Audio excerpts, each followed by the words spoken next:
നമ്മളിന്ന് ഉണ്ടാക്കാൻ പോകുന്നത് ഈസിയസ്റ്റ് ലെമൺ ഡേറ്റ്സ് പിക്കിൾ. ചൂടായൊരു പാനിലേക്ക് 1 കപ്പ് വെളിച്ചെണ്ണ ഒഴിക്കുക.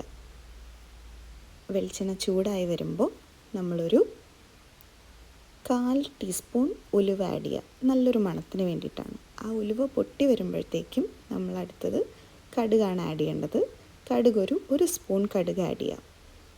നമ്മൾ കുറേ കാലം എടുത്ത് വെക്കേണ്ടതാണെങ്കിൽ നല്ലെണ്ണ യൂസ് ചെയ്യുന്നതായിരിക്കും നല്ലത്. അല്ലാത്ത പക്ഷം നമുക്ക് വെളിച്ചെണ്ണ യൂസ് ചെയ്യാം. അപ്പോൾ കടുക് പൊട്ടി വരുമ്പോഴത്തേക്കും 1/2 കപ്പ് അരിഞ്ഞ് വെച്ച വെളുത്തുള്ളി, ഇഞ്ചി, പിന്നെ 1/4 കപ്പ് പച്ചമുളക്, കുറച്ച് കറിവേപ്പില, ഇത്രയും സാധനങ്ങൾ നമ്മൾ സെറ്റ് ചെയ്ത് വെക്കുക. അപ്പോൾ ഈ കടുക് പൊട്ടി വരുമ്പോഴത്തേക്കും ഇതിലേക്ക് ആഡ് ചെയ്യാം. ഇത് ആഡ് ചെയ്തതിന് ശേഷം നമ്മൾ ലോ ഫ്ലെയിമിൽ, എന്ന് വെച്ചാൽ കംപ്ലീറ്റ് ലോ ഫ്ലെയിമിലല്ല, ഒരു മീഡിയം ഫ്ലെയിമിൽ വെച്ചിട്ട് ഇതിൻ്റെ കളറൊന്ന് മാറി ഒരു ലൈറ്റ് ബ്രൗണിഷ് ഷെയ്ഡ് വരുന്നത് വരെ നമ്മൾ ഇളക്കുക. അപ്പോൾ ഇതിലേക്ക് സോൾട്ട് പിടിക്കാൻ വേണ്ടിയിട്ട് നമ്മൾ കുറച്ച് ഉപ്പ് ആഡ് ചെയ്യുക. ഒരു സ്പൂൺ അങ്ങനെ ഉപ്പ് ആഡ് ചെയ്യുക. അങ്ങനെ അതും ആഡ് ചെയ്തിട്ട് നമ്മളിതിൻ്റെ കളർ മാറുന്നത് വരെ ഇത് നന്നായിട്ട് ഇളക്കുക. ഇത് ഇളക്കിയതിന് ശേഷം നമ്മൾ ഒരു 1/2 സ്പൂൺ മഞ്ഞൾപ്പൊടി ആഡ് ചെയ്യുക. മഞ്ഞൾപ്പൊടിയൊക്കെ ആഡ് ചെയ്യുമ്പോൾ നമ്മളെപ്പോഴും ശ്രദ്ധിക്കുക ലോ ഫ്ലെയിമിലായിരിക്കണം, അല്ലെങ്കിൽ പെട്ടെന്ന് കരിഞ്ഞു പോകും. മഞ്ഞൾപ്പൊടി ആഡ് ചെയ്തിട്ട് ഒന്ന് ഇളക്കിയതിന് ശേഷം നെക്സ്റ്റ് ആഡ് ചെയ്യേണ്ടത് മുളക് പൊടിയാണ്. നല്ല എരിവുള്ള മുളക് പൊടി ആയതുകൊണ്ടാണ് 3 ടേബിൾ സ്പൂൺ മുളക് പൊടി. എരിവ് കുറവാണെങ്കിൽ നമ്മൾ അതിനനുസരിച്ച് 5 6 ടേബിൾ സ്പൂൺ മുളക് പൊടി ആഡ് ചെയ്യേണ്ടതാണ്. മുളക് പൊടി ആഡ് ചെയ്തതിന് ശേഷം നന്നായിട്ട് ഇളക്കുക.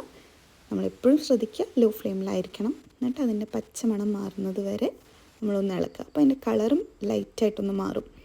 തോനെ മാറരുത്, അധികം മാറിക്കഴിഞ്ഞാൽ കരിഞ്ഞു പോകും. അതിലേക്ക് നമ്മൾ ഓൾറെഡി 4ആയിട്ട് കട്ട് ചെയ്ത് വെച്ചിട്ടുള്ള ലെമൺ, ഒരു 1/2 കിലോ ലെമൺ 4ആയിട്ട് കട്ട് ചെയ്ത് കുറച്ച് ഉപ്പിട്ട് ഒരു 30 മിനിറ്റ് മാറ്റി വയ്ക്കുക. ആ ലെമൺ നമ്മളിതിലേക്ക് ആഡ് ചെയ്യുക. അപ്പോൾ അതിൽ കുറച്ച് വെള്ളം ഉണ്ടാവും. അത് ആഡ് ചെയ്ത് അത് ഇളക്കി ഒന്ന് സെറ്റ് ചെയ്ത് വെക്കുക. ഇനി ആ സെറ്റ് ചെയ്ത് വെച്ചതിലേക്ക് നമ്മളൊരു 5 സ്പൂൺ പഞ്ചസാര, അത് ഈ ലെമണിൻ്റെ കയ്പ്പ് നമുക്കൊന്ന് ബാലൻസ് ചെയ്യാൻ വേണ്ടിയിട്ടാണ്. ഡേറ്റ്സ് മധുരമാണെങ്കിൽ പോലും നമുക്കതൊന്ന് ബാലൻസ് ചെയ്യാൻ നമുക്ക് മധുരം വേണം. അതിന് വേണ്ടിയിട്ടാണ് 5 സ്പൂൺ പഞ്ചസാര ആഡ് ചെയ്യുന്നത്. അപ്പോൾ 5 സ്പൂൺ പഞ്ചസാര ആഡ് ചെയ്ത് വരുമ്പോൾ നമുക്കൊരു എന്താ പറയുക, ഒരു ബാലൻസ് കിട്ടും ടേസ്റ്റ്. അതിലേക്ക് നമ്മളൊരു 5 സ്പൂൺ വിനീഗർ ആഡ് ചെയ്ത് കുരു കളഞ്ഞ് വെച്ചിട്ടുള്ള ഡേറ്റ്സ്. അപ്പോൾ ഡേറ്റ്സ് നമ്മൾ വിനീഗർ ആഡ് ചെയ്യേണ്ടത് എന്തിനാണെന്ന് വെച്ചാൽ ഡേറ്റ്സ് കുറച്ചുകൂടി സോഫ്റ്റ് ആവാൻ വേണ്ടിയിട്ടാണ്. അതും ഒരു 5 to 10 മിനിറ്റ്സ് സോക്ക് ചെയ്ത് വെക്കുക. അതും കൂടെ ആഡ് ചെയ്തതിന് ശേഷം നന്നായിട്ട് മിക്സ് ചെയ്യുക. എല്ലാ സൈഡിലേക്കും മൂവ് ചെയ്യുക. എന്നിട്ട് നമ്മൾ നന്നായിട്ട് മിക്സ് ചെയ്യുക. അപ്പോൾ ഓൾമോസ്റ്റ് നമ്മുടെ പണികളൊക്കെ കഴിഞ്ഞു. ഇനി ഇത് എല്ലാം ആഡ് ചെയ്ത് നന്നായി ഇളക്കുക. ഇപ്പോഴും നമ്മൾ ലോ ഫ്ലെയിമിലായിരിക്കാൻ ശ്രദ്ധിക്കണം.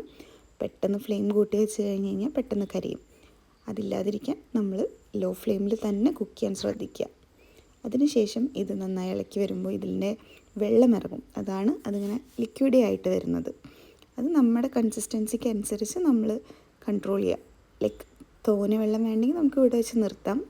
ഇനി ഇതിലേക്ക് നമുക്കൊരു മണത്തിന് വേണ്ടി, വളരെയധികം ഓപ്ഷണലാണ്, നമുക്കത് ഇഷ്ടമാണെങ്കിൽ മാത്രം ഒരു 1/4 സ്പൂൺ കായത്തിൻ്റെ പൊടി ആഡ് ചെയ്യുക. അത് നല്ലൊരു മണം തരും. നമ്മൾ കേരള പിക്കിൾസിന് എപ്പോഴും ഒരു കായത്തിൻ്റെ സ്മെല്ല് നിൽക്കുന്നതാണ്. സോ അത് ഇഷ്ടമാണെങ്കിൽ അത് ആഡ് ചെയ്യാം. അതല്ലാത്ത പക്ഷം വേണ്ട, ഒഴിവാക്കാവുന്നതാണ്.